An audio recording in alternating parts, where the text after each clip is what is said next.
ಈ ಉದಾಹರಣೆ ಮಾಡ್ರಿ ಇದನ್ನ ಸೇಮ್ ಇದೊಂದು ಎಕ್ಸಾಂಪಲ್ ಹಾಕಿ ನೋಡ್ರಿ, ಪೂರ್ತಿ ಚಂದಂಗೆ ತಿಳ್ಕೊಂಡು ಬಿಡ್ರಿ. ಭಾಳ ಇದೊಂದು ಬೇರೆ ರೀತಿಯಿಂದ ನಾ ತಿಳಿಸ್ತನು.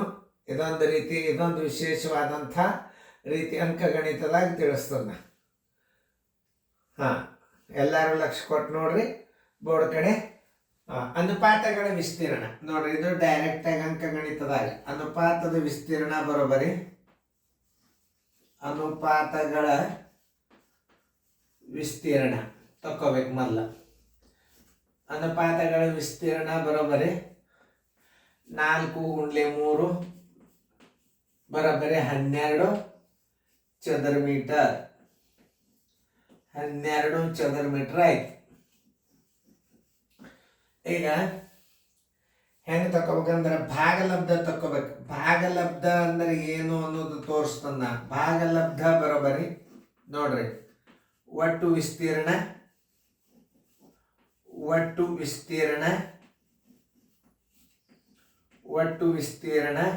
ನೋಡ್ರಿ. ಭಾಗಲಬ್ಧ ಎದ್ರ ತಕೋಬೇಕು? ಒಟ್ಟು ವಿಸ್ತೀರ್ಣ ಸರ್ವಾಸ್ ಬಾಗಿಲೆ ಅನುಪಾತದ ವಿಸ್ತೀರ್ಣ ಭಾಗಲಬ್ಧ ಬರ್ತದೆ. ಅನುಪಾತಗಳ ವಿಸ್ತೀರ್ಣ ಇದು ಅಂಕಗಣಿತ. ಅನುಪಾತಗಳ ವಿಸ್ತೀರ್ಣದಿಂದ ಭಾಗಿಸ್ರಿ ನೋಡ್ರಿ. ಅನುಪಾತಗಳ ವಿಸ್ತೀರ್ಣದಿಂದ ಭಾಗಿಸ್ಬೇಕು ಅಂದರೆ ಏನಾಗ್ತದೆ? ಭಾಗಲಬ್ಧ ಬರ್ತದೆ.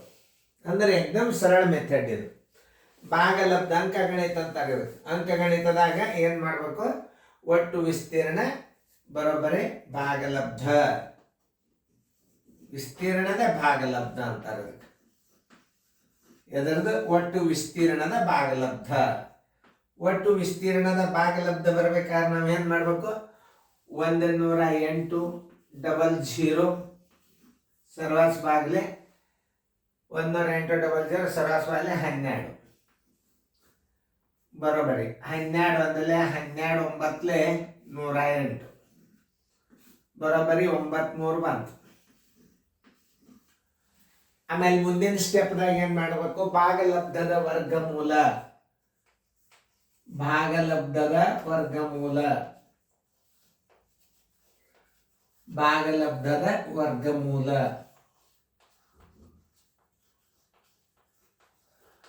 ಭಾಗಲಬ್ಧ ಎಷ್ಟು ಬಂದದ? 900 ಬಂದದ. ಅದರ ವರ್ಗಮೂಲ ಬರೋಬರಿ 30 × 30 ಅದರ ವರ್ಗಮೂಲ ಬರೋಬರಿ 30. ಇನ್ನು ಉದ್ದ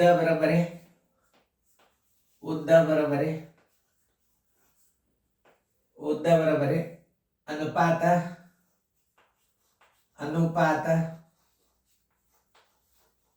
ಗುಂಡ್ಲೆ ವರ್ಗಮೂಲ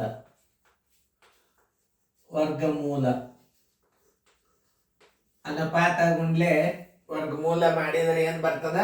ಉದ್ದ ಬರ್ತದ. ಅಳತೆಗಳು ಭುಜಗಳ ಅಳತೆ ಬರ್ತದ. ಅನುಪಾತ ಮತ್ತು ವರ್ಗಮೂಲಕ ಗುಣಾಕಾರ ಮಾಡಿದರೆ ಏನ್ ಬರ್ತದ? ಭುಜಗಳ ಅಳತೆ ಬರ್ತದ. ನೋಡಿ, ಭುಜಗಳ ಅಳತೆ ಭುಜದಳತೆ ಬರೋಬರಿ ಅನುಪಾತ ಗುಂಡ್ಲೆ ವರ್ಗಮೂಲ. ಉದ್ದದ ಅನುಪಾತ ಎಷ್ಟದ? ಉದ್ದ ಬರೋಬರಿ 4 ಗುಂಡ್ಲೆ 30 ಬರೋಬರಿ 120 ಮೀಟರ್. ಅಗಲ ಬರೋಬರಿ 3 ಗುಂಡ್ಲೆ 30 ಬರೋಬರಿ 90. ನೋಡ್ರಿ ಹೆಂಗ್ ಬಂತು? ಉದ್ದಾಗಲ ಬಂತು. ಈಗ ಕರ್ಣ ಬರೋಬರಿ ಉದ್ದ ಸ್ಕ್ವೇರ್, ಉದ್ದಳತೆಯ ಸ್ಕ್ವೇರ್ ಪ್ಲಸ್ ಅಗಲಳತೆ ಸ್ಕ್ವೇರ್ ಅದ ವರ್ಗಮೂಲ. ನೋಡ್ರಿ ಈಗ ಎಷ್ಟದ? 120 ವರ್ಗ ಪ್ಲಸ್ ಇದರದು 90 ವರ್ಗ. ಇವುಗಳ ವರ್ಗಮೂಲ ಏನ್ ಬರ್ತದ? ಕರ್ಣ ಬರ್ತದ. ನೋಡ್ರಿ 144 00 ಪ್ಲಸ್ 9 81 2 0 ಇದರ ವರ್ಗಮೂಲ ನೋಡಿ. 2 ಪೂಜೆ ಇದಕ್ಕಿದ್ದಂಗೆ ಇಟ್ಟು ಬಿಡ್ರಿ. 4 1 5 8 4 12 1 1 2 ಇದರ ವರ್ಗಮೂಲ. ಇದು ನೋಡಿ, ಈ 25 2 0 ಬಿಡ್ರಿ. 15 ಗುಂಡ್ಲೆ 15 225 ಇದಕ್ಕೊಂದು 0 ಕೊಟ್ಬಿಟ್ರಿ, ಇದಕ್ಕೊಂದು 0 ಕೊಟ್ಬಿಟ್ರಿ. ಬರೋಬರಿ. ಕರ್ಣ ಬರೋಬರಿ. ಕರ್ಣ ಬರೋಬರಿ 150 ಮೀಟರ್. ಇದು ಅಂಕಗಣಿತದ 150 ಮೀಟರ್ ಉತ್ತರ ಸಂಖ್ಯೆ ಬಿ. ನೋಡಿ, ನೀವು ಹಿಂಗೂ ಮಾಡ್ಬೋದು. ಸರಿಯಾಗಿ ತಿಳ್ಕೊಂಡ್ ಬಿಟ್ರೆ ಏನ್ ಭಾಳ ಬೆರಿ ಇಲ್ಲ. ಏನು ಅಂಕಗಣಿತದಾಗ ಕಲ್ತ್ರಿ, ಬೀಜಗಣಿತದಾಗ ಕಲ್ತ್ರಿ. ಭುಜದಳತೆ ಬರೋಬರಿ. ಭುಜದಳತೆ ಬರೋಬರಿ. ಭುಜದಳತೆ ಬರೋಬರಿ ಅನುಪಾತ ಗುಂಡ್ಲೆ ವರ್ಗಮೂಲ. ನೋಡ್ರಿ, ಇನ್ನೊಂದ್ಸಲ ತಿಳಿಸ. ಅನುಪಾತಗಳ ವಿಸ್ತೀರ್ಣ ತಕ್ಕೋರಿ. ಅನುಪಾತ 4 ಗುಂಡ್ಲೆ 3 12 ಚದರ ಮೀಟರ್ ಆಯ್ತು.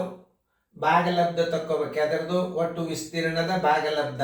ಒಟ್ಟು ವಿಸ್ತೀರ್ಣದ ಭಾಗಲಬ್ಧ. ಒಟ್ಟು ವಿಸ್ತೀರ್ಣ ಸರಾಸರಿ ಅನುಪಾತಗಳ ವಿಸ್ತೀರ್ಣ 10,800 ಡಿವೈಡೆಡ್ ಬೈ 12 ಬರೋಬರಿ 900 ಬಂತು.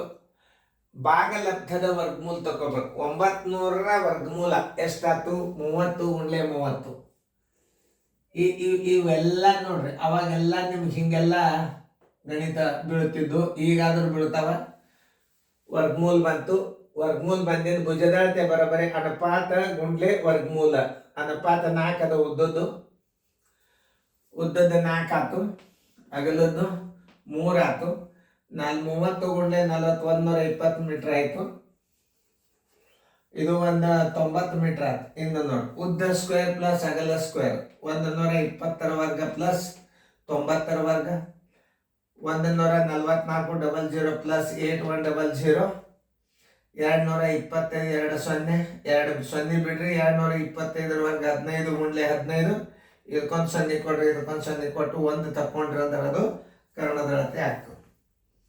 ನೋಡ್ರಿ, ಇಂಥ ಗಣಿತಗಳನ್ನ ರಿವಿಷನ್ ಮಾಡಬೇಕು. ಅಂದ್ರೆ ನಿಮಗೆ ಎಂಥ ಗಣಿತ ಇದ್ರೂ ನೀವು ಈಸಿಯಾಗಿ ವಿನ್ ಆಗ್ತೀರಿ. ತಿಳಿತಲ್ಲ? ಚೆನ್ನಾಗಿ ನೋಡ್ಕೊರಿ. ನಾ ತಿಳಿಸಿ ಹೇಳೇನು. ಇದೊಂದು ಸಿಸ್ಟಮ್ ಅಂಕ ಗಣಿತದಾಗ ಬರ್ತದೆ. ಇದು x² ಒಂದ್ರು ಒಂದೇ, ಇದಂದ್ರು ಒಂದೇ. ನೋಡ್ರಿ, ನಾ ಹೆಂಗೆ ಹಾಕಿ ವರ್ಗಮೂಲಕ್ಕೆ ಉದ್ದದಿಂದ ಭುಜದಳತೆ ಬರೋಬರಿ ಅನುಪಾತ ಗುಂಡ್ಲೆ ವರ್ಗಮೂಲ. ಉದ್ದ ಗುಂಡ್ಲೆ ಮಾಡೋದು, ಅಗಲು ತೆಗೆದು ಅವುಗಳ ವರ್ಗ. ನೋಡ್ರಿ, ಸರಿಯಾಗಿ ನೀವು ತಿಳ್ಕೊಂಡ್ರಿ ಅಂತ ತಿಳ್ಕೊಂಡ ಸರಿಯಾಗಿತ್ತು. ಹೊಳ್ಳೆ ನೋಡ್ಕೋರಿ ನೀವು. ನಾ ಮಾದರಿ ಯಾಕೆ ಹಾಕಿನಂದ್ರೆ ನಿಮಗೆ ಇನ್ನೊಂದು ಹಾಕಿದ್ರೆ ನಮ್ಮ ಹುಡುಗ ತಿಳ್ಕೊಂಡಾನೋ ಏನು ಮಣ್ಣು. ಆಮೇಲೆ ಇವು ಮಾದರಿ ಹಾಕಬೇಕಾದ್ರೆ ಭಾಳ ಹುಷಾರ್ತನ ಬೇಕು. ಯಾಕಂದ್ರೆ ವರ್ಗಮೂಲ ಬರಂತ ಅಂಕಿನೇ ಇರ್ಬೇಕು. ಹಂಗೆ ಸುಮ್ಮ ಇರಂಗಿಲ್ಲ ಇವು ಗಣಿತಗಳು. ಭಾಳ ಹುಷಾರ್ಲಿ ಹಾಕ್ಬೇಕಾಗ್ತದೆ. ಚೆಂದಾಗಿ ನೋಡ್ರಿ, ಬಿಡಿಸುವ. ಉತ್ತರ ಸಂಖ್ಯೆ ಬಿ. Thank you by.